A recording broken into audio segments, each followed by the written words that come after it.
வந்திருக்க எல்லாருக்கும் வணக்கம் நண்பா. இன்னைக்கு நான் சொல்ல போகிற விஷயம் என்னன்னு பார்த்தீங்கன்னா, வரப்போகிற இடைத்தேர்தலில் திருச்சி கிளையில் டிவிக்கு வேட்பாளராக ராகவா லாரன்ஸ் வந்து நிற்க போகிறாருன்னு நியூஸ்லாம் போயிட்டுருக்குல்ல. அந்த நியூஸுக்கு வந்து லாரன்ஸ் மாஸ்டர் என்ன சொல்லியிருக்காரு அப்படின்னா, நான் அரசியல்லாம் வரலாமா வேணாமா அப்படின்னு மக்கள்கிட்ட கேட்டிருக்கிறாரு. மக்கள் என்ன வேணும்னா சொல்ல போகிறாங்க, நீங்கள் வாங்க தலைவா, அட ஆமாம் சம்பாதிச்சு குடும்பத்தை மட்டும் காப்பாற்றிக்கிட்டு சுயநலமாக இருந்துக்கிட்டு உதவியும் கிட்ட வரவனுக்கு ஊமை கூத்தா குத்திட்டு போயிட்டு இருக்கிற கூட்டம்லாம் இருக்கிற தமிழ்நாட்டில் பல பேருக்கு இலவசமாக கல்வியை கொடுத்துருக்கிறீங்க, நிறைய பேருக்கு ஆப்ரேஷன் பண்ண பண உதவி பண்ணியிருக்கிறீங்க, ஊனமுற்றவனுக்கு ஆதரவுலாம் தனியாக டெஸ்ட்லாம் வச்சு ஒரு அழகான ஒரு வாழ்க்கையை அமைச்சு கொடுக்குறீங்க. இந்த ஒரு மனசு உள்ள ஒருத்தர் வந்து அரசுக்கு நான் வரலாமா அப்படின்னு மக்கள்கிட்ட கேட்டால் மக்கள் என்ன வேணும்னா சொல்ல போகிறாங்க. அது மட்டும் இல்லை, தமிழ்நாட்டை இத்தனை வருஷமாக இருந்த ஜாதி மதத்தெல்லாம் உடச்சி பணம் கொடுத்தா தான் ஜெயிக்க முடியும்னு அந்த எண்ணத்தெல்லாம் மாற்றி இன்றைக்கி வந்து நம்ம தளபதி வந்து தமிழ்நாட்டை சிஎம்மாக இருக்கிறாரு.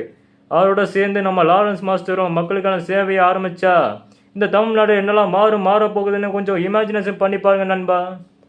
ரொம்பவே ஒரு அழகான தமிழ்நாட்டை நம்ம பார்க்கலாம். ஸோ நம்ம லாரன்ஸ் மாஸ்டர் வந்து மக்கள்கிட்ட கேட்குறாரு, அதுக்கு நீங்கள் என்னலாம் சொல்கிறீங்க, அவர் வரலாமா வேணாமா, மக்களுக்கான சேவையை தொடங்கலாமா வேணாமா அப்படின்னு நம்ம சொல்லுங்கள். நம்ம சேனலில் கொஞ்சம் சொல்லுங்கள் நண்பா. இந்த வீடியோ உங்களுக்கு பிடிச்சிருந்தா லைக் பண்ணுங்கள், கொஞ்சம் சப்போர்ட் பண்ணுங்கள். தேங்க்யூ.